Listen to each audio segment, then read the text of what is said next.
पहलगाम हमले में एक के बाद एक नए वीडियो सामने आ रहे हैं और इसी बीच एनआईए का एक्शन भी देखने को मिल रहा है। सूत्रों के मुताबिक एक नया वीडियो जिसमें एक सैलानी रोप क्रॉसिंग करता दिख रहा है। उस वीडियो के आधार पर रोप क्रॉसिंग के लिए उसे धक्का देने वाले जिप लाइनर ऑपरेटर को एनआईए ने उठाया है। इस वीडियो में zip liner operator Allahu Akbar कहता नजर आ रहा है। उस वक्त जब नीचे फायरिंग हो रही थी, वो सैलानी को जिप लाइनर पर आगे धकेलता दिख रहा है। उसके चेहरे के हाव भाव अच्छे नहीं दिख रहे हैं। ऐसा लग रहा है कि शायद उसे इस बात की जानकारी थी कि नीचे क्या हो रहा है, या फिर वो डर में था, अंदेशे में था। फिलहाल एनआईए की टीम ने इसे हिरासत में लिया है और इससे पूछताछ की जा रही है।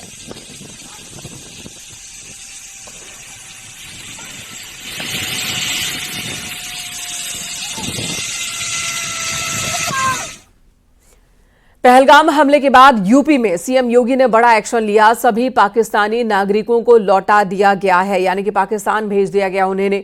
सीएम योगी खुद पूरे मामले की मॉनिटरिंग कर रहे हैं।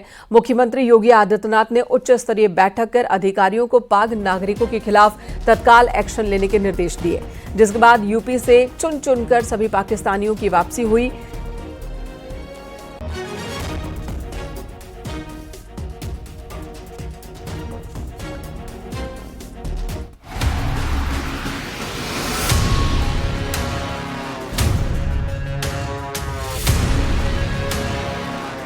पहलगाम हमले के बाद यूपी में सीएम योगी ने बड़ा एक्शन लेते हुए सभी पाकिस्तानियों को वापस भेज दिया है। सीएम योगी खुद पूरे मामले की मॉनिटरिंग कर रहे हैं।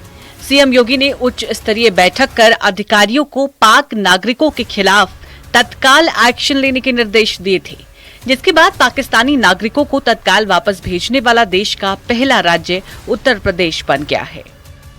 वहीं पहलगाम हमले को लेकर एसपी विधायक अबू आजमी ने विवादास्पद बयान दिया है। अबू आजमी ने कहा है कि आतंकी हमले में धर्म पूछने की बात हो रही है। कुछ लोग कपड़े उतरवाने की बात कह रहे हैं। आतंकी के पास इतना समय था कि वो धर्म पूछ रहे थे। बहुत सारे लोग कह रहे हैं, आदमी के दिलो दिमाग में बात आती है कि जब आतंकवादी आया बंदूक लेकर के और उस वक्त हाथ में बंदूक है, मारना है और सिक्योरिटी आ सकती है, उनको खुद मार सकती है, पकड़ सकते हैं। लेकिन इनके पास इतना समय था कि आराम से एक आदमी को वो जो है पूछ रहे हैं, कपड़ा उतार के चेक कर रहे हैं और फिर मार रहे हैं। तो ये लोग कहते हैं कि भाई ऐसा कैसे हो गया, हुआ होगा, मुझे नहीं मालूम भाई, मेरे पे एफआईआर नहीं कराना है। पूर्व बीजेपी सांसद सुब्रत पाठक ने कहा है कि कई लोग बीजेपी मोदी का विरोध करते करते देश विरोधी भी बन गए हैं। इनके अंदर पाक के लिए प्रेम उमड़ रहा है।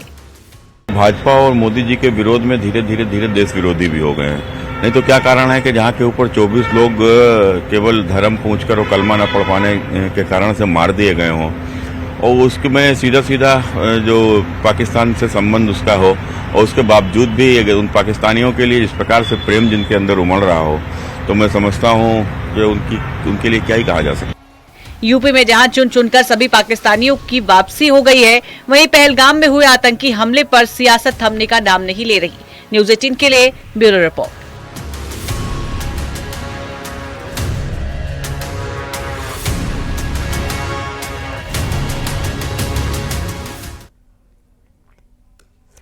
तो उत्तर प्रदेश में एक्शन तेज लिया जा रहा है। पहलगाम हमले के बाद यहां पर कार्रवाई और तेज कर दी गई है।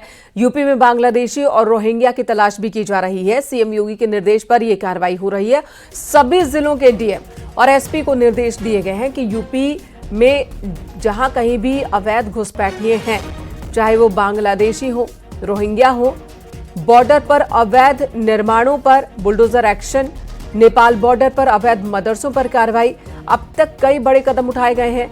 यूपी से सभी पाकिस्तानियों को भेजा भी गया है पाकिस्तान।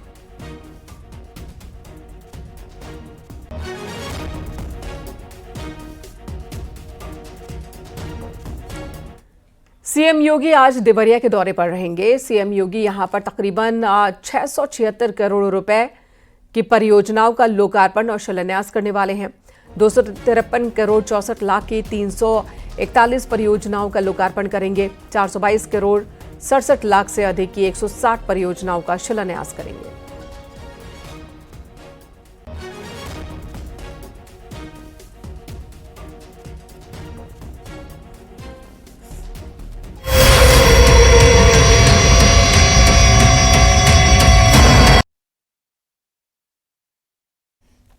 वहीं गोरखपुर में आज सीएम योगी आज गार्बेज ट्रांसफर स्टेशन का लोकार्पण करने वाले हैं। यहां प्रोसेस होने वाला कचरा सहजनवा के सुथनी में एनटीपीसी के प्लांट भेजा जाएगा, जहां पर इस कचरे से चारकोल बनाया जाएगा।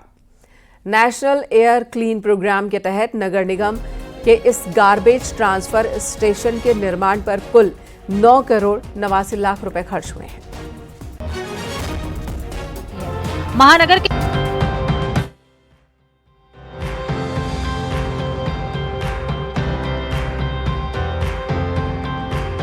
नेशनल एयर क्लीन प्रोग्राम के तहत गोरखपुर नगर निगम की ओर से बनाए गए गार्बेज ट्रांसफर स्टेशन का लोकार्पण खुद सीएम योगी करने जा रहे हैं। इस गार्बेज ट्रांसफर स्टेशन के निर्माण पर कुल 9 करोड़ 89 लाख रुपए खर्च हुए हैं। इसकी क्षमता प्रतिदिन 200 टन कूड़ा निस्तारित करने की है। महानगर के 40 वार्डों का कूड़ा निस्तारित करने की कार्य योजना बनाई गई है।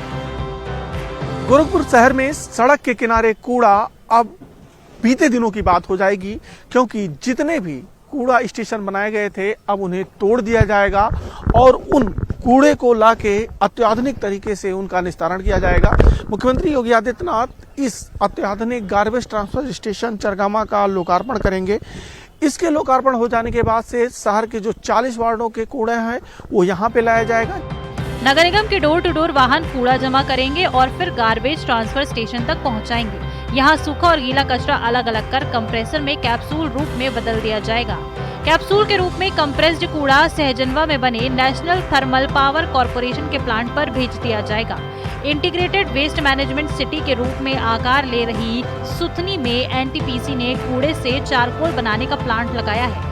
गार्बेज ट्रांसफर स्टेशन चालू हो जाने से खुले में कूड़े से मुक्ति मिलेगी और गोरखपुर और अधिक साफ सुथरा नजर आएगा।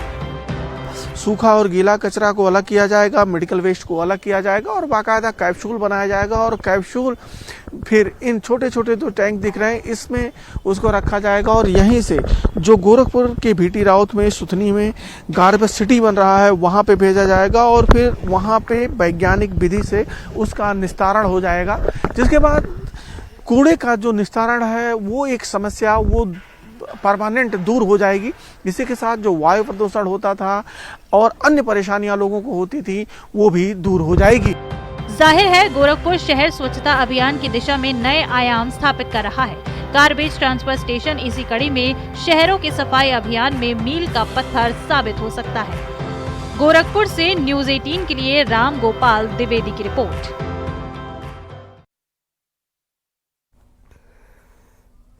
गोरखपुर का पंडित दीनदयाल उपाध्याय विश्वविद्यालय अपना हीरक जयंती वर्ष मना रहा है। विश्वविद्यालय की स्थापना के 75 वर्ष होने पर यह आयोजन हो रहा है।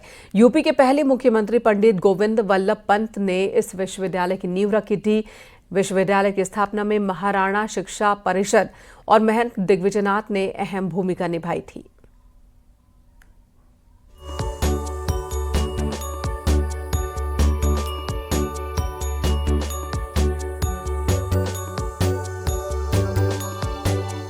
देश की आजादी के पहले ही गोरखपुर में 1932 से महाराणा शिक्षा परिषद ने शिक्षा की अलख जगा दी थी।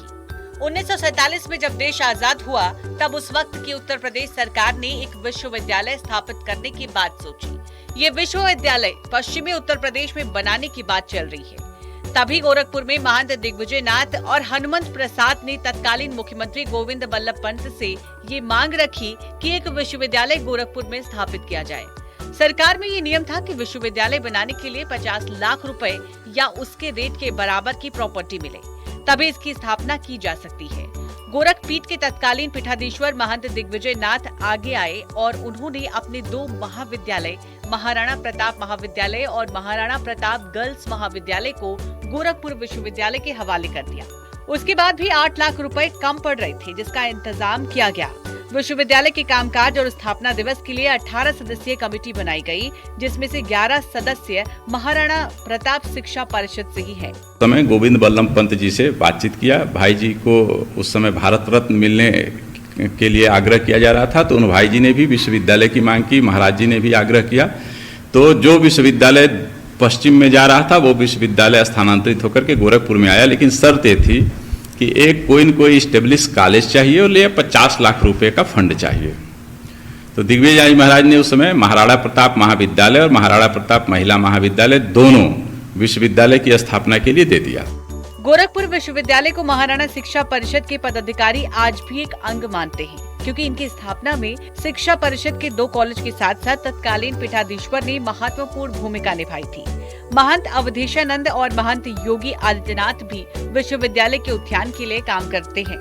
उस विश्वविद्यालय का यह जो स्वर्ण जयंती वर्ष समारोह है, ये हम लोगों को लगता है कि हमारा ही समारोह है, गोरखपुर का समारोह है, गोरखपुर की शिक्षा का समारोह है, गोरखपुर के एडमिशंस का समारोह है।